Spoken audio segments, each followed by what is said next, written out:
Hello, good morning to all. एक बार फिर से श्री बालाजी एजुकेशन ग्रुप के ऑनलाइन प्लेटफॉर्म पे आप सभी का स्वागत है। Welcome to all. आज हम पढ़ेंगे आई फ्लू के बारे में। आई फ्लू अभी सबसे कॉमन डिजीज है जो अभी लेटेस्ट सब अभी यहाँ जो कम्युनिटी एरिया है वहाँ पे बहुत ज़्यादा फैल रही है। कम्युनिटी एरिया में बहुत ज़्यादा फैल रही है। आई फ्लू क्या होता है, क्यों होता है, क्यों होता है आई फ्लू, जानिए कारण और इसका इलाज। इसके इलाज के बारे में पढ़ेंगे। आई फ्लू कैसे होता है, क्यों होता है, कैसे होता है, क्यों होता है और इसका इलाज क्या होता है, कैसे इससे बचना चाहिए, इन सब के बारे में आज की क्लास में हम पढ़ेंगे। तो आज की क्लास है आई फ्लू के बारे में।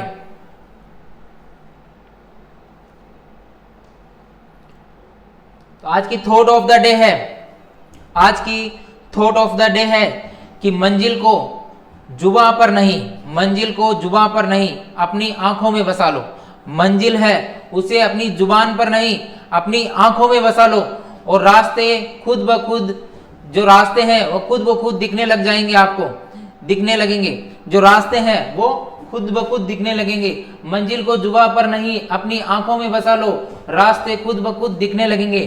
तो अपनी जो मंजिल है, जो एम है, उसे आंखों में बसा के रखो तो वो रास्ते जो है आपके, जो मंजिल पाने के, वो खुद ब खुद दिखने लग जाएंगे।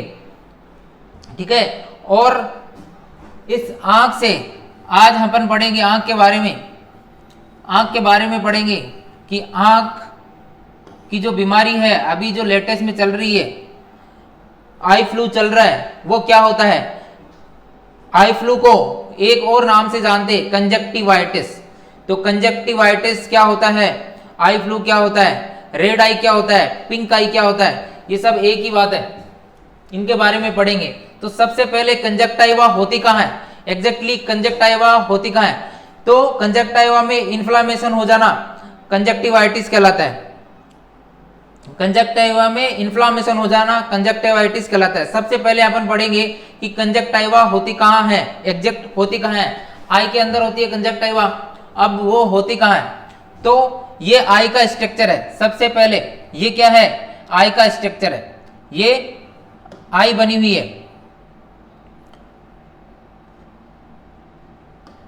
ये आई का स्ट्रक्चर है।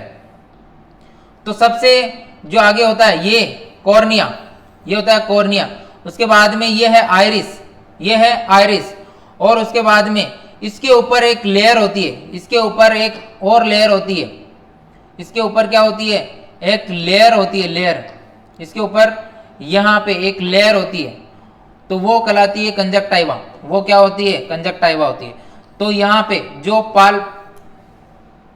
ऊपर की साइड में होती है उसे पाल्पेब्रल कंजक्टाइवा बोलते हैं, और जो नीचे की साइड में होती है उसे बल्बर कंजक्टाइवा बोलते हैं। और हम इसको डिटेल में पढ़ेंगे। तो ये आई का स्ट्रक्चर है, और ये जो है ये लेंस है। ये आई के अंदर जो लेंस है वो लेंस है। अब है कंजक्टाइवा क्या है। तो the conjunctiva is a thin mucus membrane. Conjunctiva क्या है, एक थिन म्यूकस मेम्ब्रेन है। Conjunctiva is a thin mucus membrane. Conjunctiva is a thin mucus membrane that line in the inside of the eyelids, eyelids के inside यानी अंदर की तरफ, और एंड कवर द स्केलेरा। ये क्या करती है, स्केलेरा को कवर करती है, जो आईलिड के इनसाइड में होती है। तो कंजक्टिवा एक पतली श्लेष्मा झिल्ली है। ये क्या है, म्यूकस मेम्ब्रेन यानी श्लेष्मा झिल्ली है, श्लेष्मा झिल्ली है, श्लेष्म झिल्ली है। ये म्यूकस मेम्ब्रेन यानी एक श्लेष्म झिल्ली है, पतली एक परत सी है, झिल्ली है ये। और जो पलकों के अंदर, जो कहाँ रहती है, आईलिड्स यानी जो पलकों के अंदर की रेखा बनाती है, पलकों के अंदर की जो रेखा होती है वो बनाती है। और यह जो स्क्लेरा है उसे श्वेत पटल बोलते हैं हिंदी में। स्क्लेरा को क्या बोलते हैं हिंदी में, श्वेत पटल बोलते हैं। जो आंख का सफेद भाग होता है, जो अपने आईज का जो सफेद पार्ट है उसको क्या करती है, ढकती है यानी कवर करती है। उसे क्या कहते हैं, उससे ही कंजक्टाइवा कहते हैं, उसे कंजक्टाइवा कहते हैं। तो कंजक्टिवा आपको समझ में आ गया होगा आई होप कि कंजक्टिवा आंख की क्या है, पतली मुकस मेम्ब्रेन है, मुकस मेम्ब्रेन है, श्लेष्म झिल्ली है जो पलकों यानी आईलिड के अंदर की रेखा बनाती है, जो आईलिड के अंदर की रेखा बनाती है। और ये जो आंख का सफेद भाग होता है स्क्लेरा, उसे क्या करती है, कवर करती है, उसे ढकती है, उसे ढकती है। वो क्या कहलाती है, वो कंजक्टिवा कहलाती है। अब वहां पे अगर इन्फ्लामेशन हो गया तो वो कंजक्टिवाइटिस कहलाता है। तो इसका काम क्या होता है कंजक्टिवा का, ये कंजक्टिवा क्या काम करती है आई के अंदर, ये अपने आई के अंदर क्या काम करती है, इसका फंक्शन क्या है, कार्य क्या है, कार्य क्या है इसके।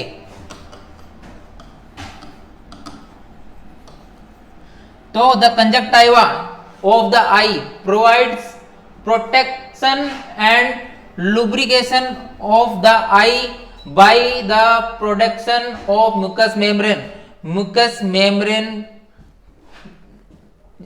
जो है, आंख का जो कंजक्टिवा है वो म्यूकस और आंसू का उत्पादन से आंख को सुरक्षा और चिकनाई प्रदान करता है। आंख को क्या करता है, एक सुरक्षा प्रदान करता है, प्रोटेक्शन करता है आंख का, और आंख का प्रोटेक्शन करता है, और क्या करता है, आंख का प्रोटेक्शन करता है, आंख का सुरक्षा प्रदान करता है, और उसे क्या बना के रखता है, लुब्रिकेंट बना के रखता है, मतलब चिकनाई प्रदान करता है। आंख की जो है वो सुरक्षा प्रदान करता है, जो कंजक्टिवा है आंख को सुरक्षा प्रदान करता है, और क्या करता है, चिकनाई प्रदान करता है, लुब्रिकेंट बना के रखता है आंख को। तो the conjunctiva of the eye provides protection करता है और लुब्रिकेंट करता है आई को, और किसके द्वारा, production of mucus and tears, mucus जो निकलते हैं, और या फिर आंसू के द्वारा। जैसे कोई भी आंखों में कचरा वगैरह धूल मिट्टी जाती है तो आंखों में क्या आने लग जाएंगे, टीयर्स वगैरह आएंगे, जो क्या करेंगे, आंसू के साथ में वो थोड़ा जो कचरा वगैरह है वो बाहर निकल जाएगा। तो उससे क्या करता है, प्रोटेक्ट करता है। It prevent microbial entrance. Microbial जो है मतलब क्या होता है, माइक्रोबियल का सूक्ष्म जीव है, उनसे क्या करता है, उनको प्रवेश करने से रोकता है, उनको प्रवेश करने से रोकता है। जो सूक्ष्म जीव होते हैं, जो माइक्रोबियल्स एजेंट होते हैं, उन्हें अंदर जाने से रोकता है। और क्या करता है, इनटू द आई और play a role in immuno surveillance, मतलब जो प्रतिरक्षा है, आंख की प्रतिरक्षा है, उसके लिए भी इंपॉर्टेंट है, इंपॉर्टेंट रोल अदा करता है। प्रतिरक्षा में निगरानी की भूमिका निभाता है, प्रतिरक्षा में निगरानी की भूमिका निभाता है, ठीक है। मतलब इम्यून सिस्टम में भी इसका इंपॉर्टेंट रोल है। ये है कंजक्टिवा के बारे में। ये तो था कंजक्टिवा क्या होती है, इसके फंक्शन क्या होते हैं। ये क्या करती है, आंख को प्रोटेक्ट करती है, आंख को क्या करती है, प्रोटेक्ट करती है, और आंख को प्रोटेक्ट करती है, और क्या करती है, और सुरक्षा और चिकनाई प्रदान करती है। उसके बाद में अब पढ़ेंगे आई फ्लू। अब पढ़ेंगे अपन आई फ्लू क्या होता है, अब इसके बारे में पढ़ेंगे डिटेल में। अब पढ़ेंगे इसके बारे में कि ये क्या होता है, इसके बारे में पढ़ेंगे आई फ्लू। तो eye flu also known as conjunctivitis, इसे ही क्या बोलते हैं, आई फ्लू को ही कंजक्टिवाइटिस बोलते हैं। जो अभी आई फ्लू चल रहा है लेटेस्ट में, उसे कंजक्टिवाइटिस बोलते हैं, और आई फ्लू के नाम से भी जानते हैं। और क्या नाम है, उसे पिंक आई के नाम से भी जानते हैं, या फिर रेड आई भी बोलते हैं कोई। तो ये अलग अलग नाम है। तो eye flu also known as conjunctivitis, और इसे क्या बोल सकते हैं, फ्लू कंजक्टिवाइटिस बोल सकते हैं, इसे फ्लू कंजक्टिवाइटिस बोल सकते हैं। Is very common of eye infection, ये बहुत कॉमन आई इन्फेक्शन है, ये कॉमन आई इन्फेक्शन है। दैट कॉज बाय डिस्कम्फर्ट और इरिटेशन, ये इरिटेशन और डिस्कम्फर्ट की वजह से हो सकता है, मतलब जलन के कारण बन सकता है। तो नेत्र फ्लू, आई फ्लू को क्या बोलते हैं, हिंदी में नेत्र फ्लू बोलते हैं, जिसे नेत्र श्लेष्मला शोध या फ्लू नेत्र श्लेष्मला शोध के नाम से के रूप में भी जाना जाता है। जो हिंदी वर्ड है वो नेत्र श्लेष्मला शोध, ये कंजक्टिवाइटिस का हिंदी नेम है। ये बहुत टफ नेम है हिंदी में, तो आप कंजक्टिवाइटिस बोल सकते हैं, ठीक है। और ये एक बहुत ही सामान्य नेत्र संक्रमण है। ये आई इन्फेक्शन जो है वो नॉर्मल आई इन्फेक्शन है, सामान्य नेत्र इन्फेक्शन है, जो कि असुविधा और जलन का कारण बनता है। और इसके कारण क्या हो सकती है, डिस्कम्फर्ट हो सकता है और जलन हो सकती है आंखों में। अब है कंजक्टिवाइटिस का डायग्राम दिखाते हैं।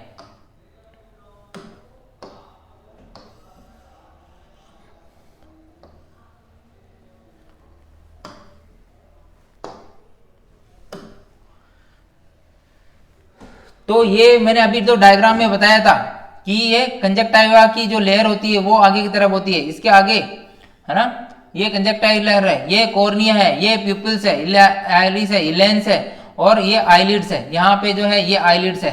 तो यहाँ पे क्या, इन्फ्लामेशन ऑफ द आईलिड्स, ये आईलिड्स के अंदर इन्फ्लामेशन हो जाता है और red and swelling of conjunctiva, और कंजक्टाइवा कैसी हो जाती है, रेड हो जाती है। Inflammation of the eyelids, eyelids के अंदर इन्फ्लामेशन हो जाता है, किसमें इन्फ्लामेशन हो जाता है, आईलिड्स में, और आंखें कैसी हो जाती है, रेड हो जाती है, स्वेलिंग हो जाता है और कंजक्टिवाइटिस हो जाता है। तो इसकी जो परिभाषा है, डेफिनेशन है, वो देखिए। परिभाषा डेफिनेशन क्या होती है, कंजक्टिवाइटिस आई फ्लू की डेफिनेशन क्या होती है, एग्जैक्ट परिभाषा क्या होती है। तो आंख की कॉर्निया, की कॉर्निया और पलकों को भीतर से अस्तारित करने वाली श्लेष्मा झिल्ली, जो म्यूकस मेम्ब्रेन होती है, श्लेष्मा झिल्ली होती है, कंजक्टाइवा होती है, श्लेष्मा झिल्ली कंजक्टाइवा होती है, का संक्रमित हो जाना क्या होता है, श्लेष्मा झिल्ली का संक्रमित हो जाना क्या कहलाता है, कंजक्टिवाइटिस कहलाता है। सिंपल सी डेफिनेशन है। आंख की कॉर्निया व पलक को भीतर से विस्तारित करने वाली श्लेष्मा झिल्ली क्या कहलाती है, जो इन्फेक्शन हो जाना, श्लेष्मा झिल्ली का इन्फेक्शन हो जाना कंजक्टिवाइटिस कहलाते हैं। इसे बोलचाल की भाषा में पिंक आई के नाम से भी जाना जाता है। एक और अदर वर्ड है, इसे पिंक आई के नाम से भी जाना जाता है, इसे पिंक आई के नाम से भी जाना जाता है। तो conjunctivitis is a infection of the mucus membrane of conjunctiva, conjunctiva की म्यूकस मेम्ब्रेन का क्या हो जाना, इन्फेक्शन हो जाना या इन्फ्लामेशन हो जाना क्या कहलाता है, क्या कहलाता है, कंजक्टिवाइटिस कहलाता है। तो conjunctivitis is a infection of the mucus membrane conjunctiva या lining of the inside of the cornea और आईलिड्स, आईलिड की जो लाइनिंग है, इनसाइड की जो लाइनिंग है वो, और कॉर्निया की, उसमें क्या हो जाना, इन्फेक्शन या इन्फ्लामेशन हो जाना क्या कहलाता है, कंजक्टिवाइटिस कहलाता है। इस आल्सो, इसे क्या है, पिंक आई के नाम से भी जानते हैं, इसे कोलैबोरेटरी बोलचाल की भाषा में पिंक आई के नाम से भी जानते हैं, पिंक आई के नाम से भी इसे जानते हैं। तो अब है इसके कारण, किस कारण से यह हो सकता है, इसके कारण क्या है। तो इसके कारण क्या क्या होते हैं, कारण क्या क्या है। तो कंजक्टाइवा संक्रमण, जो इन्फेक्शन है या इन्फ्लामेशन है, इसके मुख्य कारण क्या है, सबसे मुख्य कारण है बैक्टीरियल इन्फेक्शन, बैक्टीरिया में इसका कारण हो सकता है, कोई भी बैक्टीरियल इन्फेक्शन इसका मेन कारण हो सकता है, बैक्टीरियल इन्फेक्शन के कारण हो सकता है। कौन सा bacterial infection, Streptococcus bacterial infection के कारण हो सकता है, कौन सा, स्ट्रेप्टोकोकस बैक्टीरियल इन्फेक्शन के कारण। अगर और दूसरा रीजन क्या हो सकता है, वायरल इन्फेक्शन के कारण हो सकता है, तो वायरल के अंदर हर्पीज वायरस के कारण हो सकता है। तो पहला कारण हो गया बैक्टीरियल इन्फेक्शन के कारण, दूसरा हो गया वायरल इन्फेक्शन के कारण, दूसरा क्या कारण हो गया, वायरल इन्फेक्शन के कारण, वायरल इन्फेक्शन के कारण। तो पहला हो गया बैक्टीरियल इन्फेक्शन के कारण, दूसरा हो गया वायरल इन्फेक्शन यानी हर्पीज वायरस के कारण, तीसरा हो गया कवक यानी फंगाई के इन्फेक्शन के कारण, इसके अंदर जो कवक है वो कैंडिडिडा हो सकता है। उसके बाद में कोई भी एलर्जी वगैरह हो गई, डस्ट एलर्जी वगैरह, ये भी एक रीजन हो सकता है, कोई भी एलर्जी वगैरह के कारण हो सकता है। और जो अन्य कारण है, और अन्य कारण क्या है, अन्य कारणों के अंदर है आंख के अंदर कोई एसिड वगैरह गिर गया, आंख के अंदर कोई एसिड वगैरह गिर गया, तो वो भी एक कारण हो सकता है। तो इसके जो मेन कारण थे, पहला कारण है बैक्टीरियल इन्फेक्शन के कारण, स्ट्रेप्टोकोकस बैक्टीरिया हो सकता है, वायरल इन्फेक्शन के कारण, तीसरा है फंगल इन्फेक्शन के कारण, चौथा है एलर्जी के कारण, पांचवा है अगर आंख में कुछ एसिड वगैरह गिर गया है तो उसका कारण भी हो सकता है। तो ये मेन कारण है किसके, कंजक्टिवाइटिस के, आई फ्लू के मेन कारण है। ये बीमारी क्या कर सकते हैं, इनके कारण बीमारी हो सकती है। और ये फिर क्या करेंगे, ये दूसरे लोगों में भी फैला सकते हैं। ये एक बार किसी को बीमारी होने के बाद में ये क्या है, एक कम्युनिकेबल डिजीज है जो दूसरे लोगों में भी फैल जाती है। ये कम्युनिकेबल डिजीज है जो दूसरे लोगों में भी फैल जाती है, एक व्यक्ति से दूसरे व्यक्ति में फैलती है। उसके बाद में नेक्स्ट है, इस डायग्राम में बता देता हूं और क्या क्या कारण हो सकते हैं।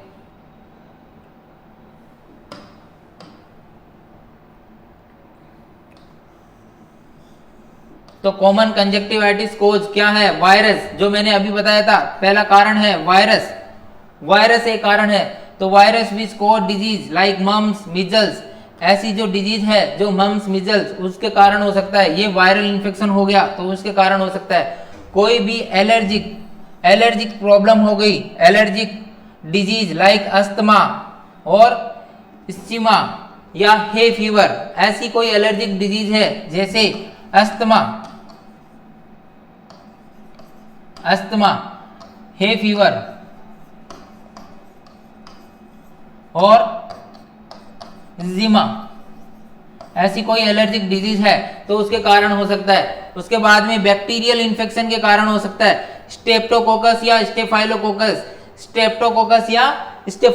के कारण हो सकता है। कोई भी फंगल इन्फेक्शन हो गया, फंगाई का इन्फेक्शन हो गया, कैंडिडेट का इन्फेक्शन हो गया तो उसके कारण हो सकता है। इन्फेक्शन के कारण हो सकता है। उसके बाद में कोई भी इरिलेंट चीजें हैं जैसे स्मोक डस्ट और लाइट अल्ट्रावायलेट रेज और क्लोरीन ईटीसी, इनके कारण भी हो सकता है। स्मोक के कारण, धुएं के कारण, डस्ट के कारण हो सकता है, डस्ट वगैरह के कारण हो सकता है, विंड के कारण हो सकता है, ब्राइट अल्ट्रावायलेट रेज के कारण हो सकता है, अल्ट्रावायलेट रेज लाइट्स जो होती है उनके कारण हो सकता है और क्लोरीन के कारण हो सकता है। स्मोक वगैरह, धुआं वगैरह, डस्ट वगैरह, इनकी एलर्जी के कारण भी हो सकता है ना। उसके बाद में आई कंडीशन लाइक कौन सी, ब्लेफराइटिस के कारण हो सकता है, एंट्रोपोनियन के कारण हो सकता है, क्रोनिक डाइक्रोसाइटिस के कारण हो सकता है। तो ये कोई आई कंडीशन है, उनके कारण भी हो सकता है। तो ये कॉमन कारण पहले हमने पढ़ लिए थे, वायरस, बैक्टीरियल, फंगाई, एलर्जी, इनके कारण ये बीमारी हो सकती है। अब कारण के आधार पर इस नेत्र विकार के 3 प्रकार है, यानी कारण के आधार पर इसे 3 भागों में डिवाइड किया गया है। कारण के आधार पर इसे 3 भागों में डिवाइड किया गया है। There are 3 type of this eye disorder based on the cause. कारण के आधार पर इसे 3 भागों में बांटा गया है। तो क्या है 3 भागों में कारण, जो अभी मैंने बताए थे। एक कारण होता है बैक्टीरियल इन्फेक्शन, एक कारण होता है वायरल, एक होता है फंगल या एलर्जिक। तो सबसे पहला कारण है एलर्जिक के कारण। अगर पेशेंट में एलर्जी के कारण कंजक्टिवाइटिस हो गया है, कोई एलर्जी के कारण अगर पेशेंट को कंजक्टिवाइटिस हो गया एलर्जी के कारण, अगर पेशेंट को एलर्जी के कारण कंजक्टिवाइटिस हो गया है तो आई कैसे हो जाएगी, देयर इज इचिंग, इसमें क्या रहेगी, खुजली रहेगी, रेड हो जाएगी, लाल हो जाएगी आई ऑफ द आई, यानी आंखों में खुजली आएगी और आंखें क्या हो जाएगी, लाल हो जाएगी। स्वेलिंग ऑफ कंजक्टिवा और आईलिड और कंजक्टिवा है वहां स्वेलिंग आ जाएगी। तो जो एलर्जी के कारण अगर आपको कंजक्टिवाइटिस है तो उसका रीजन क्या है, अलग एलर्जी के कारण हुआ है तो उसमें खुजली एक रीजन हो सकता है। खुजली अगर एलर्जी के कारण हो गया तो उसके अंदर जो सिम्टम्स है, वो लक्षण है, वो उसके अंदर क्या क्या दिखेंगे, तो आंखों में खुजली आएगी, उसके बाद में आंखें क्या हो जाएगी, लाल हो जाएगी, और उस जो कंजक्टिवा है वहां पे क्या हो जाएगा, वहां पे स्वेलिंग आएगी, और आईलिड में क्या हो जाएगी, आईलिड के अंदर भी स्वेलिंग आएगी। तो ये किसके अंदर होता है, एलर्जिक रिएक्शन हो गई तो ऐसे सिम्टम देखने को मिलेंगे। अगर वायरल हो गया, वायरल कंजक्टिवाइटिस है, अगर वायरल कंजक्टिवाइटिस है तो उसके अंदर क्या सिम्टम देखने को मिलेंगे, उसके अंदर आएगी रेडनेस, उसके अंदर रेडनेस देखने को मिलेगी। तो उसके अंदर क्या होगा, रेडनेस, सबसे पहले रेडनेस लाल हो जाएगी of the eyes and periodic itching, और उसे इचिंग होगी, और इंक्रीज लैक्रीमेशन, लैक्रीमेशन जैसे ये सिक्रीशन निकल रहा है, ये लैक्रीशन होगा, स्त्राव होगा, आंखों से आंसू जैसे निकलते रहेंगे। तो जो वायरल होगा उसके अंदर ये सिम्टम देखने को मिलेंगे, रेडनेस, इचिंग और इंक्रीज लैक्रीमेशन हो जाएगा। उसके बाद में नेक्स्ट है बैक्टीरियल इन्फेक्शन। बैक्टीरियल इन्फेक्शन के अंदर देखो ऐसे ऐसे पस की तरह दिखे देगा, ठीक है, ये है बैक्टीरियल इन्फेक्शन। रेडनेस हो जाएगी, आंखें कैसी हो जाएगी, ड्राई हो जाएगी, ड्राई आईज देखने को मिलेगी, dry of the eyes and the skin around the them, skin और उसके पास की स्किन भी ड्राई हो जाएगी, और म्यूकोप्लूरेंट डिस्चार्ज, और जो डिस्चार्ज होगा वो कैसा दिखेगा, म्यूकोप्लूरेंट डिस्चार्ज दिखेगा, वो बैक्टीरियल इन्फेक्शन के कारण होता है। ये बैक्टीरियल इन्फेक्शन के कारण ऐसे सिम्टम नजर आएंगे। तो अभी आपको समझ में आ गया होगा कैसे बैक्टीरियल हो सकता है, कैसे एलर्जिक है, कैसे बैक्टीरिया वायरल है। तो इसके अंदर अलग अलग सिम्टम्स आते हैं, तो ऐसे पता लगा सकते हैं। अब अपन और बढ़ते हैं डिटेल में। बैक्टीरियल कंजक्टिवाइटिस, कारण जीवाणु बैक्टीरिया। तो बैक्टीरियल इन्फेक्शन किसके कारण होता है, जीवाणु यानी बैक्टीरिया के कारण। तो बैक्टीरिया में क्या देते हैं, एंटीबायोटिक ड्रग्स के द्वारा उपचार करते हैं। अगर पेशेंट को बैक्टीरियल इन्फेक्शन हो गया है, अगर बैक्टीरियल इन्फेक्शन के कारण कंजक्टिवाइटिस हो गया है, तो बैक्टीरिया को मारने के लिए एंटीबायोटिक दी जाती है, तो एंटीबायोटिक से उसका ट्रीटमेंट किया जाता है। तो bacterial conjunctivitis cause by bacteria, ये बैक्टीरिया से होता है, इसलिए बैक्टीरिया ट्रीटमेंट बाय एंटीबायोटिक्स, और बैक्टीरिया को ट्रीटमेंट मतलब बैक्टीरिया को मारने के लिए एंटीबायोटिक दी जाती है, ठीक है। इसके ट्रीटमेंट के लिए क्या दी जाती है, एंटीबायोटिक दी जाती है। अब है वायरल कंजक्टिवाइटिस। वायरल कंजक्टिवाइटिस हो गया तो आंख क्या होगी, लाल होगी, पानी आना, आंखों में इरिटेशन होना, ये कुछ सिम्टम नजर आएंगे। वायरल कंजक्टिवाइटिस में रेड आईज, वाटरी आईज और इरिटेशन इन द आईज, ये ऐसे कुछ सिम्टम्स नजर आएंगे।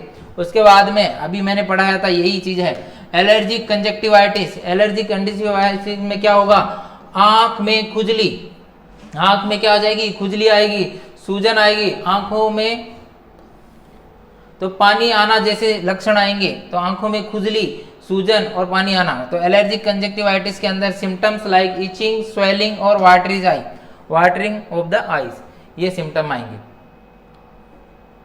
अब इसके मेन सिम्टम क्या है, अब इनके अंदर सब के अंदर कैसे सिम्टम आ सकते हैं। तो कंजक्टिवाइटिस ये तो हो गया टाइप।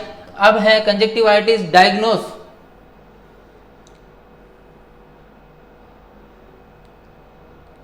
के आधार पर कंजक्टिवाइटिस का डायग्नोसिस उसके लक्षणों के आधार पर किया जाता है।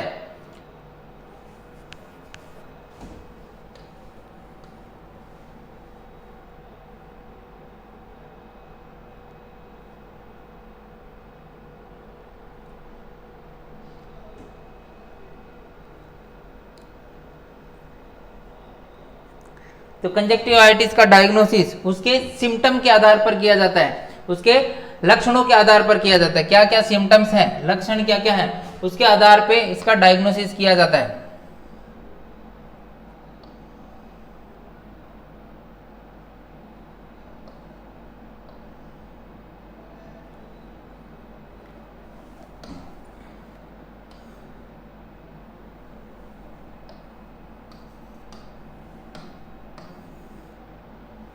तो उसके अंदर क्या क्या सिम्टम्स आएंगे,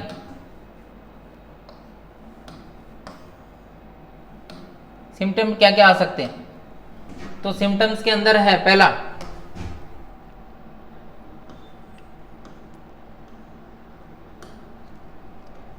आई with conjunctivitis. Symptom of conjunctivitis can be included. इसमें क्या आएगी, पूफी आइज, पूफी आइज जैसे सिम्टम आएंगे, पूफी आइज। उसके बाद में ए पिंक और रेड कलर, पिंक और red colour, the white of the eyes. ये जो वाइट है, ये जो वाइट जो होता है, ये वाला एरिया कैसा हो जाएगा, पिंक कलर का हो जाएगा या फिर रेड कलर का हो जाएगा, इसीलिए इसे पिंक आई के नाम से भी जाना जाता है। जो ये एरिया पूरा है ये पिंक पिंक हो जाएगा, इसीलिए इसे पिंक और रेड कलर जो है वो हो जाएगा। उसके बाद में आई में क्या होगा, पेन होगा, पेनफुल आई होगा, डिस्चार्ज फ्रॉम आई, आई से ऐसा डिस्चार्ज होने लगेगा, डिस्चार्ज कुछ ना कुछ निकलता रहता है पस जैसा, येलो कलर का डिस्चार्ज हो सकता है। फिर उसके अंदर ब्लडी और ब्लडी विजन हो सकता है, हेजी विजन यानी धुंधला धुंधला दिखाई दे सकता है। Increase sensitivity of light, light के ऊपर सेंसिटिविटी ज्यादा हो जाएगी। इचिंग, वाटरी आईज और बर्निंग आईज देखने को मिलेगा। क्रशिंग आईलिड्स और क्रशिंग आईलिड्स, ये सिम्टम्स उसके अंदर नजर आएंगे। कंजक्टिवाइटिस के अंदर ऐसे सिम्टम नजर आएंगे।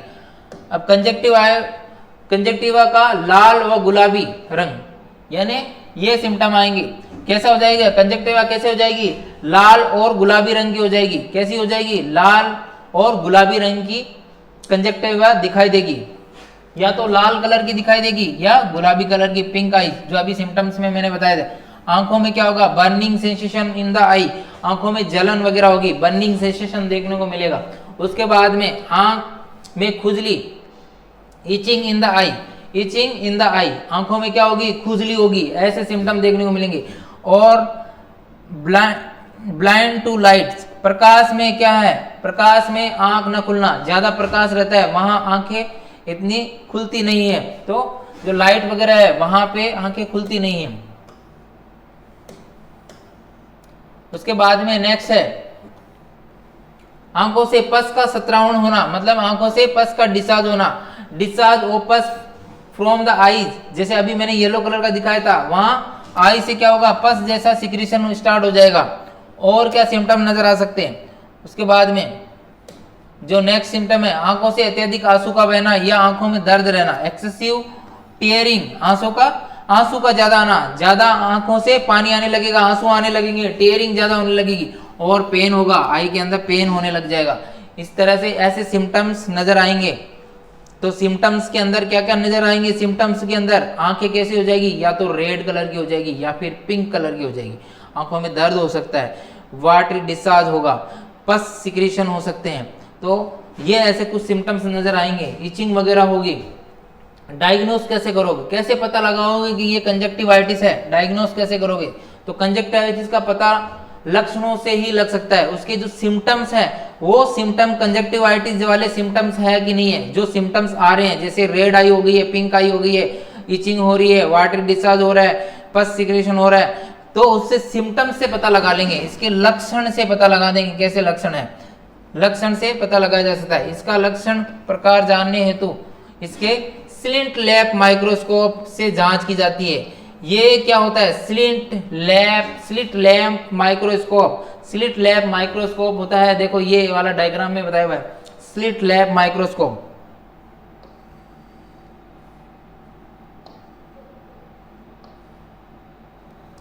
तो स्लिट लैम्प माइक्रोस्कोप, इसके द्वारा स्लिट लैम्प माइक्रोस्कोप, इसके द्वारा हम पता लगा सकते हैं, इससे डायग्नोस कर सकते हैं। ये मशीन देखी होगी, कभी आई हॉस्पिटल में गए हो तो ये ऐसी मशीन देखी होगी। ये मशीन क्या होती है, स्लिट लैम्प माइक्रोस्कोप है। ये स्लिट लैम्प माइक्रोस्कोप है, यहाँ से डॉक्टर पेशेंट को देखता है। इसमें इस माइक्रोस्कोप से पेशेंट की आई के अंदर देखता है सिम्टम्स, कैसे रेड आईज वगैरह है या फिर वहां पे कैसी रेड हो गई है आईज, हो कंजक्टिवा में क्या इन्फ्लामेशन वगैरह है। तो इसके द्वारा हम कंजक्टिवाइटिस का पता लगा सकते हैं। इसके द्वारा स्लिट लैम्प से डायग्नोस करके, इस माइक्रोस्कोप से जांच करके हम इसके बारे में पता लगा सकते हैं। तथा बैक्टीरियल कंजक्टिवाइटिस के मामले में कल्चर टेस्ट करते हैं, जो कल्चर टेस्ट करके जो सिक्रीशन निकल रहा है उसका कल्चर टेस्ट करके हम उस बैक्टीरियल कंजक्टिवाइटिस का पता लगा सकते हैं कि कौन सी बैक्टीरिया की वजह से ये हो रहा है। तो इसके द्वारा पता लगा सकते हैं और कल्चर के द्वारा पता लगा सकते हैं। तो ये है स्लिट लैम्प माइक्रोस्कोप, इसके द्वारा हम पता लगा सकते हैं। उसके बाद में है ट्रीटमेंट, उपचार क्या करना चाहिए। तो उपचार क्या क्या करना चाहिए, सबसे इंपॉर्टेंट क्या ट्रीटमेंट करना चाहिए।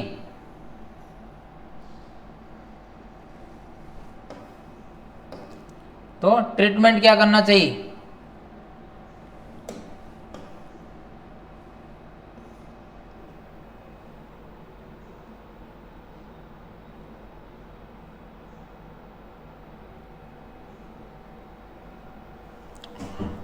ट्रीटमेंट में है,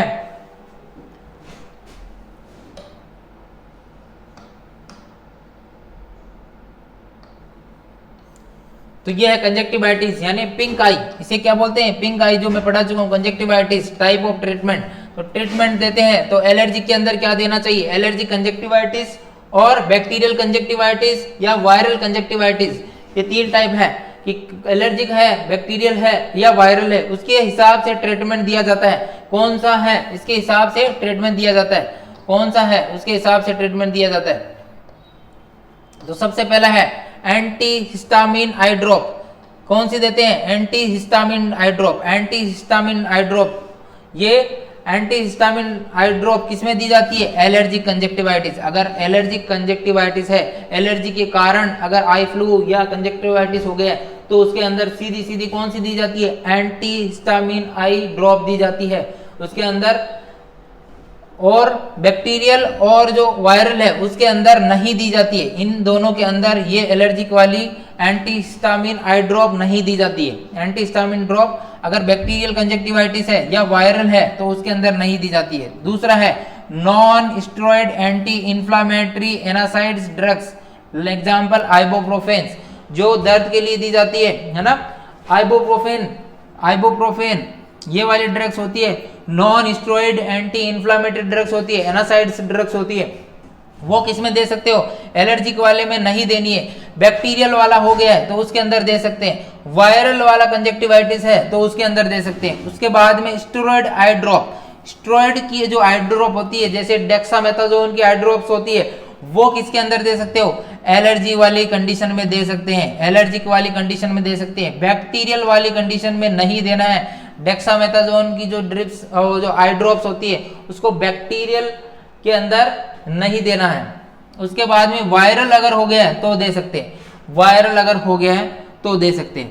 उसके बाद में एंटीबायोटिक्स, एंटीबायोटिक्स जो एंटीबायोटिक्स है, एंटीबायोटिक्स ओरल या आई ड्रॉप या ऑइंटमेंट तीनों रूप में दे सकते हैं। या तो ओरली दे सकते हैं यानी माउथ से, ओरल से, और या आई ड्रॉप के द्वारा एंटीबायोटिक दे सकते हैं, या ऑइंटमेंट या क्रीम के रूप में। तो एलर्जिक वाली कंडीशन में नहीं देना है। और अगर बैक्टीरियल हो गया तो दे सकते हैं, और वायरल हुआ है तो भी नहीं देना है। तो एंटीबायोटिक सिर्फ बैक्टीरियल इन्फेक्शन में दी जाती है। अगर बैक्टीरियल इन्फेक्शन हो गया तो उसके अंदर सिर्फ एंटीबायोटिक देंगे। उसके बाद में है आर्टिफिशियल टीयर वगैरह, आर्टिफिशियल जो आंसू है वो दे सकते हैं। अगर आंखें क्या हो गई है? ड्राई हो गई है तो आर्टिफिशियल आंसू जो आते हैं टीयर्स वो दे सकते हैं। तो ये तीनों कंडीशन में दे सकते हैं, ये तीनों कंडीशन में दे सकते हैं। अगर एलर्जिक वाली कंडीशन है या बैक्टीरियल वाली कंडीशन है या वायरल वाली कंडीशन है तो तीनों कंडीशन के अंदर दे सकते हैं। उसके बाद में है कूल कंप्रेस, मतलब ठंडे चीज से कंप्रेस करना, ठंडे पानी से कंप्रेस करना या ठंडी चीज से कंप्रेस करना। तो उसमें किससे? तीनों में अंदर कर सकते हैं। ठंडे पानी से धोना या ठंडे पानी से कंप्रेस करना, ये आइस पैक से कंप्रेस करना, तो कोल्ड कंप्रेस करना, ये तीनों चीजें तीनों में कर सकते हैं। एलर्जी कंजक्टिवाइटिस में कर सकते हैं, बैक्टीरियल में कर सकते हैं, वायरल में कर सकते हैं। उसके बाद में एंटीवायरल मेडिसिन, एंटीवायरल मेडिसिन सिर्फ वायरल के अंदर देंगे, ठीक है, उस दोनों के अंदर नहीं देंगे। अगर वायरल मेडिसिन है तो वायरल के अंदर देंगे, बैक्टीरियल है तो बैक्टीरिया के अंदर देंगे। तो ये आई होप ये आपको समझ में आ गया होगा डायग्राम से। इसके बाद में नेक्स्ट है एंटीबायोटिक थेरेपी। देखो और बताया हुआ है कि एंटीबायोटिक थेरेपी, जो एंटीबायोटिक अगर किस में देते हैं? बैक्टीरियल इन्फेक्शन हो गया तो आई ड्रॉप्स के अंदर दे सकते हैं, जीवाणु जनित कंजक्टिवाइटिस उपचार के लिए, ठीक है। तो अगर बैक्टीरियल इन्फेक्शन हो गया है तो उसके लिए आई ड्रॉप्स वगैरह एंटीबायोटिक्स आई ड्रॉप्स दे सकते हैं। Anti allergic drugs, epinephrine solution, allergic conjunctivitis के उपचार है। तो अगर एलर्जिक ड्रग्स एपिनेफ्रिन सॉल्यूशन दे सकते हैं for treatment of the allergic conjunctivitis. अगर एलर्जिक कंजक्टिवाइटिस है तो ये दे सकते हैं एपिनेफ्रिन वगैरह। और अगर कॉर्टिकोस्टेरॉइड थेरेपी कब देते हैं? टॉपिकल थेरेपी, गंभीर इन्फेक्शन की स्थिति में आंख को सलाइन या स्टेराइल वाटर से साफ करना। आंख को कैसे? गंभीर स्थिति के अंदर अगर सीवियर इन्फेक्शन हो गया तो उसके अंदर क्या करना है? उसके अंदर गंभीर संक्रमण की स्थिति में आंख को सलाइन यानी नॉर्मल सलाइन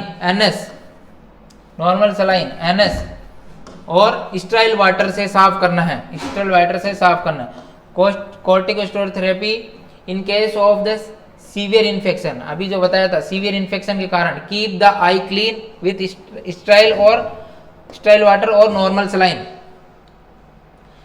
ये ट्रीटमेंट है। उसके बाद में है नर्सिंग मैनेजमेंट क्या करना चाहिए।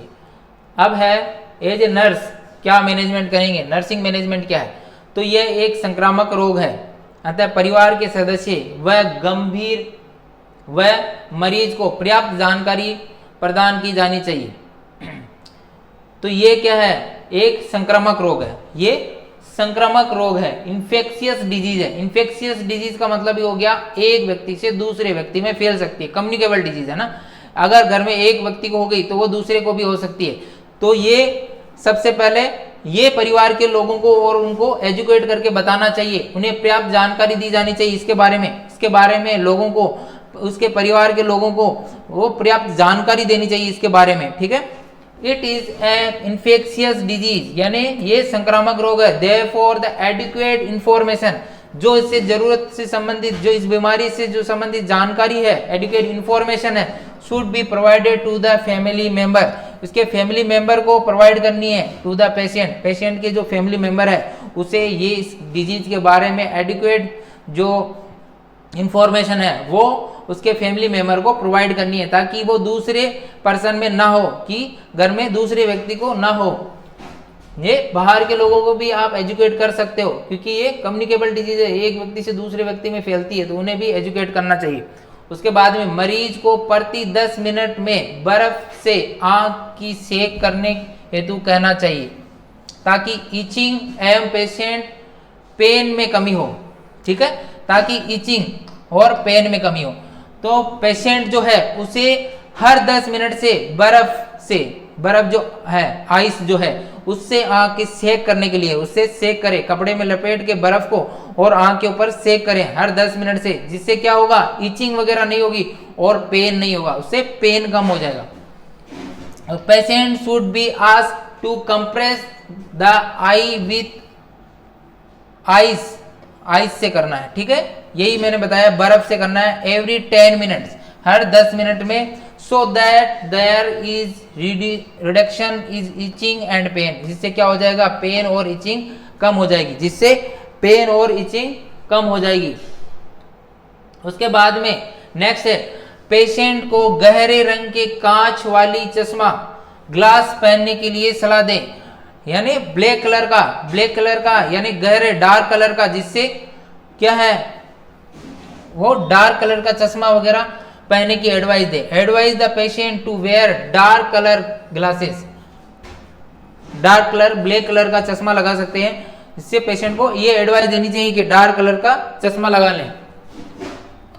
आंख में दवा डालने से पूर्व आंखों को साफ पानी से धोना चाहिए। ये दवाई डालने से पहले जो आई ड्रॉप्स वगैरह है वो डालने से पहले क्या करना चाहिए, आंख में दवा डालने से पहले आंख को साफ पानी से धोना चाहिए, साफ पानी से आंखों को धो के फिर क्या करना है, फिर आई ड्रॉप डालनी है। Therefore putting the medicine in the I should be wash with clean water, तो आई कहनी है क्लीन वाटर से जो है आई धोनी है, उसके बाद में उसमें आई ड्रॉप्स वगैरह डालनी है, पानी से धोने के बाद में उसमें आई ड्रॉप डालनी है। उसके बाद में नेक्स्ट है, मरीज को बार बार आंखें मलने एवं हाथ से छूने से मना करना चाहिए।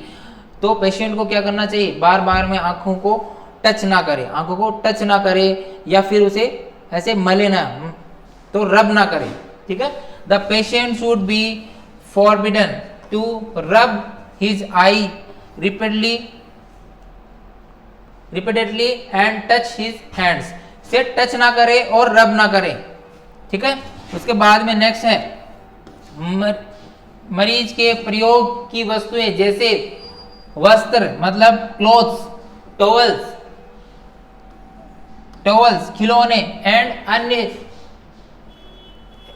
खिलौने अन्य से अलग रखे जाने चाहिए तो जो पेशेंट के जो आइटम्स हैं, item use by the patient, जो आइटम पेशेंट यूज करता है, जैसे कौन से आइटम्स हो सकते हैं, क्लोथ्स यानी कपड़े, उसके कपड़े, टॉवल्स और टॉयज खिलौने वगैरह, should be keep separate from others, others से उसके जो खिलौने, टॉयज, कपड़े, टॉवल्स जो है वो सेपरेट रखे, क्योंकि ये इन्फेक्शियस डिजीज है, एक से दूसरे में फैलती है, तो इसका ध्यान रखना, स्पेशली इसका ध्यान रखना चाहिए।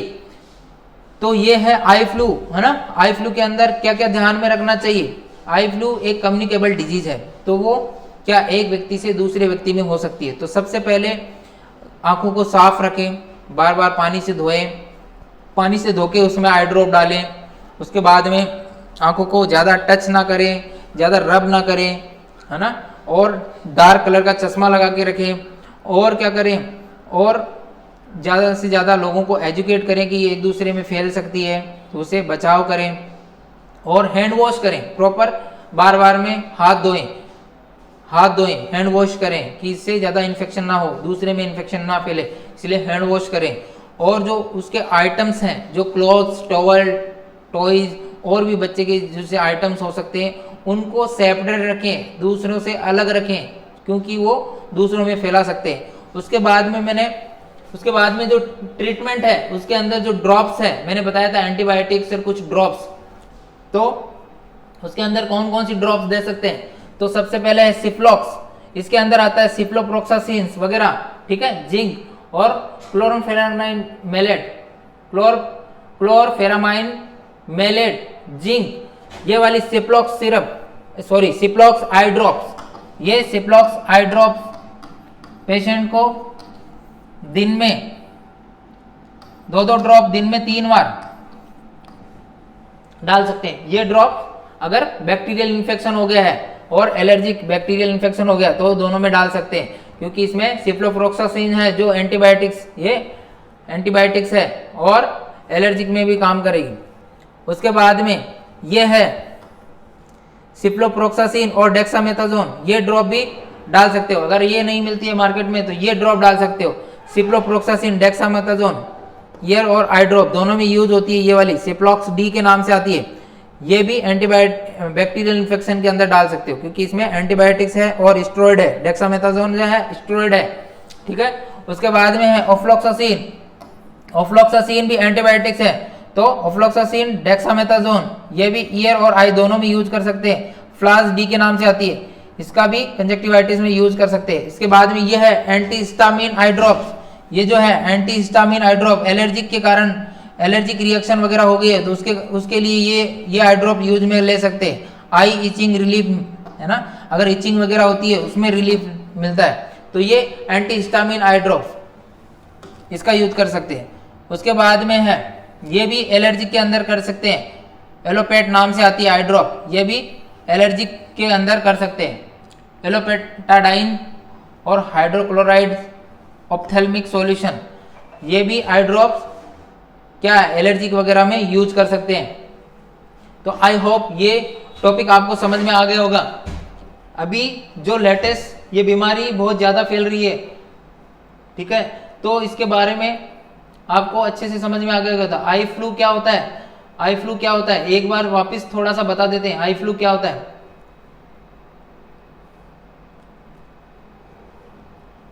तो आई फ्लू क्या होता है, कंजक्टिवाइटिस के नाम से जानते हैं। Conjunctivitis is a infection of the mucus membrane. Conjunctiva की म्यूकस मेम्ब्रेन के अंदर क्या हो जाना, इन्फेक्शन हो जाना, तो क्या कहलाता है, कंजक्टिवाइटिस कहलाता है।